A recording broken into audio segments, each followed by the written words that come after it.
পাণ্ডবেশ্বর বিধানসভা কেন্দ্রের তৃণমূল কংগ্রেস প্রার্থী নরেন্দ্রনাথ চক্রবর্তীর সমর্থনে আজ পাণ্ডবেশ্বর কেন্দ্র হাটতলা এলাকায় এক বিশাল জনসভার আয়োজন করা হয়। এই সভার মূল আকর্ষণ ছিল জনপ্রিয় অভিনেত্রী তথা সাংসদ রচনা ব্যানার্জি। রচনা ব্যানার্জিকে এক ঝলক দেখতে এবং তার বক্তব্য শুনতে কেন্দ্র হাটতলায় উপচে পড়া ভিড় লক্ষ্য করা যায়। বিশেষ করে মহিলাদের উপস্থিতি ছিল চোখে পড়ার মতো। প্রার্থী নরেন্দ্রনাথ চক্রবর্তী জানান, রচনা ব্যানার্জি তার সমর্থনে এখানে এসেছেন এবং মানুষের এই বিপুল সাড়া দেখে তিনি অত্যন্ত আনন্দিত।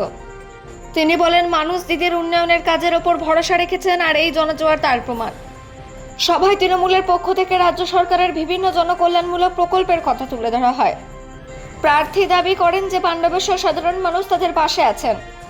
রচনা ব্যানার্জি যখন সভায় উপস্থিত হন তখন সমর্থকদের মধ্যে ব্যাপক উন্মাদনা তৈরি হয়। তিনি উপস্থিত জনতার উদ্দেশ্যে মমতা ব্যানার্জির হাত শক্ত করার এবং নরেন্দ্রনাথ চক্রবর্তীকে জয় করার আহ্বান জানান।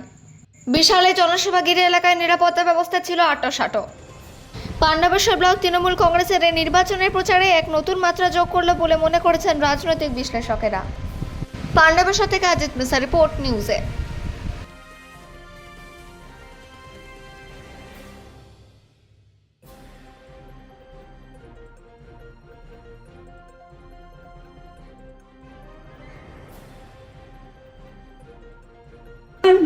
এত মানুষ আজকে এখানে এসেছেন, এত গরমে এখানে বসে আছেন, আপনাদের সবাইকে নমস্কার। মঞ্চে উপস্থিত আছেন নরেন্দ্রনাথ বাবু এবং সম্মানীয় দলের সব কর্মীরা রয়েছেন, প্রতিনিধিরা রয়েছেন, আমার ভাই বোনেরা সব এখানে উপস্থিত হয়েছে।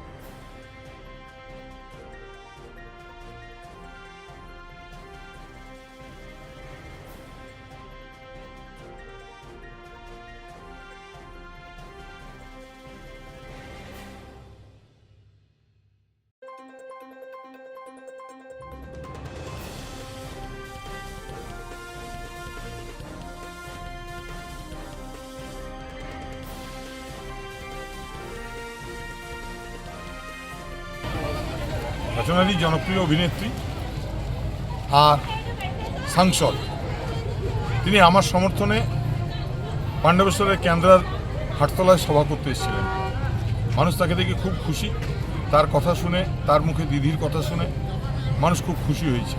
এবং মানুষের এই যে কোনো সভায়, তৃণমূলের যে কোনো সভায় এই যে জনসমাগম, এই বিরাট ভিড়, এটা কিন্তু একটা অন্য ইঙ্গিত। বাংলার মানুষ এসআইআর নিয়ে বাংলার মানুষ অতিষ্ঠ, বাংলার যে মানুষ সন্ত্রস্ত, বাংলার মানুষ এখন তৃণমূলের কাছে কথা শুনতে চাইছে। দিদি পাশে আছে, এই আশ্বস্ততা বাংলার মানুষকে অনেকটা স্বস্তি দিয়েছে। তিনি বললেন নরেন্দ্র চৌধুরীর জন্য ভোট চাইতে হবে না, এটা মানে কি?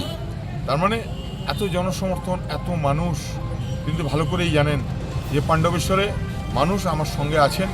আমি পাণ্ডবেশ্বরের মানুষের কাছে আমি কৃতজ্ঞ যে তারা আমার প্রতি, আমার সঙ্গে সব সময় আছে।